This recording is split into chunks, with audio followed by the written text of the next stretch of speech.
എല്ലാവർക്കും good morning. അങ്ങനെ രാവിലെ എണീറ്റ് പല്ലൊക്കെ നന്നായിട്ട് തേച്ചു, സ്കിൻ കെയർ ഒക്കെ കഴിഞ്ഞ് നമ്മൾ റെഡിയായി. So guys, this is the outfit. എന്നിട്ട് നമ്മൾ ഈ ഹോസ്റ്റലിന്റെ ഓപ്പോസിറ്റ് ആണ് സ്റ്റേ ചെയ്തത്. 10 മണി കഴിഞ്ഞപ്പോൾ ഒരു നല്ല മസാല ദോശ. ഞാൻ അവിടെ പോകുന്നത് നിങ്ങളോട് ഞാൻ പറഞ്ഞില്ല. അൻസയ്ക്ക് കലോത്സവത്തിന് സ്റ്റേറ്റ് ലെവൽ സെലക്ഷൻ കിട്ടി. അവൾ മാത്രം വരേണ്ട അടുത്ത് നമ്മൾ 5 പേര് വന്നു. ഞാനാണെങ്കിൽ പോസ്റ്റ്. സോ ഞാനൊരു ഐസ്ക്രീം ഒക്കെ വാങ്ങി. നമ്മൾ ടൗൺ ഹാളിൽ എത്തിയപ്പോഴേക്കും ചവിട്ടുനാടൻ തുടങ്ങി കഴിഞ്ഞു. 2 മണിക്കൂർ നന്നായിട്ട് ആ ഹാളിന്റെ ബാക്കിൽ കിടന്നുറങ്ങി.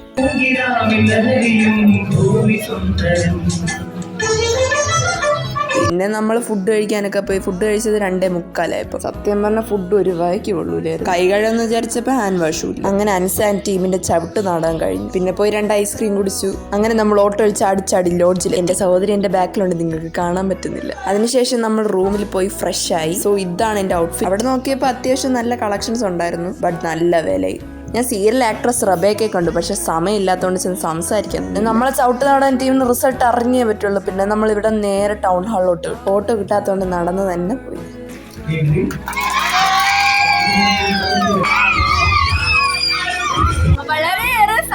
വളരെയധികം സന്തോഷമുണ്ട്.